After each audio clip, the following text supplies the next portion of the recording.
নাই নাই মই বুলি নহয় প্ৰত্যেকজন অসমীয়া আজি যদিওবা আমি দিনজোৰা কাৰ্যসূচীত মই ব্যস্ত হৈ আছো আপোনালোকে ব্যস্ত হৈ আছে কিমান সময় বহিছে আমাৰ কিন্তু সেই মনৰ ভিতৰত কিন্তু সেই এটাই কুৱেশ্যন যে কি হৈছিলে কিয় আমি অসমবাসীয়ে আজিলৈকে ৰাতিলৈকে আমি এতিয়ালৈকে প্ৰতিটো নিশাই আমি কান্দিছোঁ সেই কাৰণটো আমি জানিবৰ কাৰণে উৎসুক আৰু ইতিমধ্যে জমা দিছে আৰু যিহেতু ইয়াতে মই তাৰ মাজে মাজে মই নিউজবিলাক চাই আছোঁ যে আপডেটবিলাক চাই আছোঁ আৰু যিহেতু এইটো এটা এনেকুৱা বিষয়বস্তু নহয় কাৰণ বহুত পৃষ্ঠা মানে আছে গতিকে তাত কি আছে কোনো ষ্টাডি নকৰাকৈ আমি এতিয়ালৈকে একো গম পোৱা নাই ভালকৈ গতিকে গোটেই ধাৰাবিলাক গম পাইছোঁ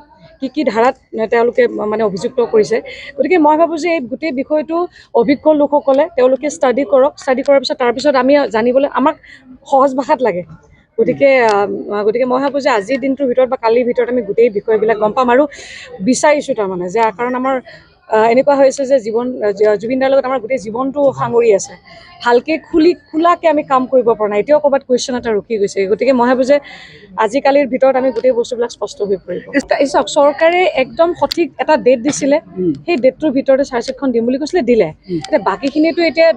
দাখিল কৰিছে আদালতত এতিয়া আদালতে কি ধৰণৰ কি কৰে সেইটোতো আমাৰ হাতত নাথাকে গতিকে চৰকাৰে সময়মতে যিখিনি কথা দিছিলে মাননীয় মুখ্যমন্ত্ৰী মহোদয়ে যিখিনি কথা দিছিলে সেইখিনি মতে কাম কৰিছে বাকী এতিয়া আদালতত ন্যায় আদালতে দিব মুখ্যমন্ত্ৰী নিদিয়ে বা আমি কোনো মানুহে দিব নোৱাৰোঁ গতিকে চাওঁ এতিয়া গোটেই বস্তুবিলাক কোনফালে যায় কিন্তু আমি ধৈৰ্য ধৰাৰো প্ৰয়োজন আৰু এবাৰ গম পোৱাৰ পিছত তাৰপিছত আমাৰ কথাবিলাক পাতিবৰ কাৰণে আৰু সুবিধা হ'ব এটা কৈছোঁ ব্যক্তিগত হবে এইটো ব্যক্তিগত বুলি কোনো কথা নাই ৰাজহুৱা ব্যক্তিগত চব যে জুবিন দা আমাৰ কাৰণে আৰু বিশেষকৈ মই ভাবোঁ দেই মহিলাসকলতো আমি ঠিক আছে আমাৰ যুৱতী কিশোৰী চবেই ভাল পায় মই ভাবোঁ যে আটাইতকৈ বেছি দুখ কিজানি আমাৰ যুৱকসকলে পাইছে বহুত ডাঙৰ শক্তি আছিলে জুবিন দা য'তেই যায় যিখন ফাংচনত আপোনালোকে দেখিব ল'ৰাবিলাকে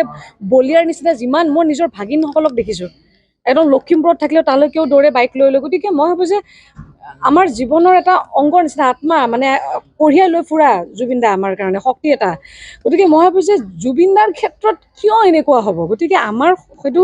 অদ্ভুত প্ৰশ্ন এটা আৰু জনাৰ পিছত চাগে আমি আৰু বেছি আচৰিত হ'ম যে কিয় ইমান কি আছিলে তাত গতিকে 100% নহয় আমি সকলোৱে একেলগে বিচাৰোঁ যে জুবিন দাৰ ক্ষেত্ৰত যোনে যি অন্যায় কৰিছে প্ৰত্যেকেই মইতো ভাবোঁ যে জীয়াই থকাৰো যোগ্য নহয় তেওঁলোক এতিয়ালৈকেতো